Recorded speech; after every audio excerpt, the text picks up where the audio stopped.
முருகனெனக் கொண்டு 4 பாடல்கள் பாடினார். அம்புத நிறைந்து விரி கண்ணர் சிமிக்கிமிலை அமரர்களையே வல்கொள முடிபூண்ட மண்டலி என்று தொடங்கும் குழிப்புச் சந்தச் செய்யுள்களாகும் அவை. உப்பேறு சிந்து என்ற தொடக்கச் செய்யுள் ஒன்றும் பாடினார்.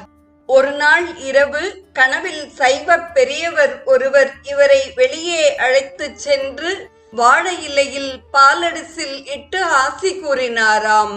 அன்று முதல் பாடும் சக்தியும் நூல் ஆராய்ச்சி திறனும் அதிகரித்தன.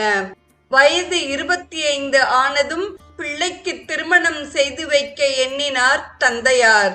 முழு மனது இல்லை என்றாலும் பெற்றோர் விருப்பத்தை நிறைவேற்றினார். மதுரை சின்னக்கண்ணு பிள்ளையின் மகள் காளிமுத்தம்மாளை 1878ஆம் ஆண்டு மணந்தார். 3 ஆண்டுகளில் முருகையா என்ற புத்திரனும் பிறகு சிவஞானாம்பாள் என்ற மகளும் குமரகுருதாசன் என்ற மற்றொரு மகனும் பிறந்தார்கள்.